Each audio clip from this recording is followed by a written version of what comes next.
Steins Gate is what happens when you take basic anime archetypes and combine them with an insanely detailed and tightly plotted time travel story.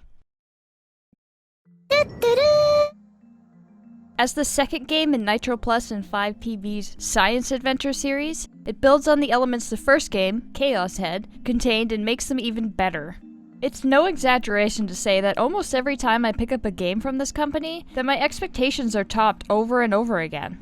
Chaos Head was a pretty incredible ride, but Steins Gate takes it one step further and is probably one of my favorite visual novels ever made. Following the exploits of one Okabe Rintaro, a strange character who talks about a seemingly non-existent organization and runs an apartment-cum-lab dubbed the Future Gadgets Laboratory, who one day creates a time machine by accident using a cell phone and a microwave. Or as they call it, the phone wave, name subject to change. The plot of the game gets underway very quickly and hardly ever really lets up. The pace is certainly not breakneck, but the non-linear time-traveling plot get me playing long into the night wanting to see what was going to happen next. Actually, I found the plot so intriguing that I've been writing another video all about it, so watch out for that soon. I can also easily say that I loved the cast of characters, and I felt really connected to them. Certainly, they all have their typical archetype tics, like Makize is tsundere, Mario's an airhead, etc. But instead of remaining one-dimensional, they grow far beyond these simple descriptors. Their visual designs are also fairly simple, but they stand out, and once you've experienced the story, you will recognize them anywhere, no matter what. The presentation put forth by Nitroplus and 5PB here is really excellent. The interfaces are all very slick, and making all the player choices within Okabe's cell phone was a really unique and effective design decision. Ooh, that's really hard to say.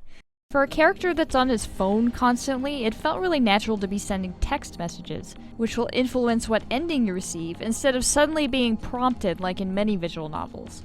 Speaking of the visuals again, I really love the art style. It's not really like anything I've ever seen before, and it makes it feel so much more unique than the predecessor Chaos Head did. In an interesting extension of this, there is a non-canon sequel game for Steins Gate out there that mimics the look of 8-bit adventure games. How cool is that? Let's not forget another important part of visual novels, the sound. The music itself is all done in a fairly minimalist style with a keyboard, which fits the mood extremely well. Not only did it fit really well, but it's a soundtrack I can listen to on its own. On a complete side note, I find it really interesting that visual novels often have soundtracks that are very listenable on their own, unlike many other games. The other important piece of sound are the voices, and I really liked all of them.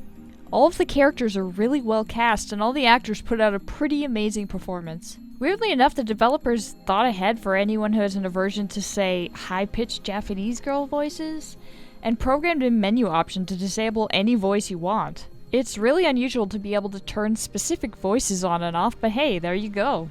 Personally, I left all the voices as is because I think they're really important to the characters' personalities. But hey, it's your game, do with it as you will. Obviously I had a great time with Steins Gate, but will you? Well, if you aren't adverse to reading and you like a good time travel mystery, then you should absolutely play this already.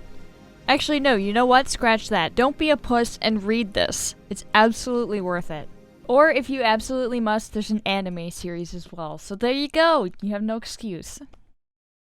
Hey guys, thanks so much for checking out my video. If you liked it, don't forget to hit the like button and to subscribe for more. Also check out all my social media accounts to see what I'm up to. And maybe hit up my Patreon to help me do this full time.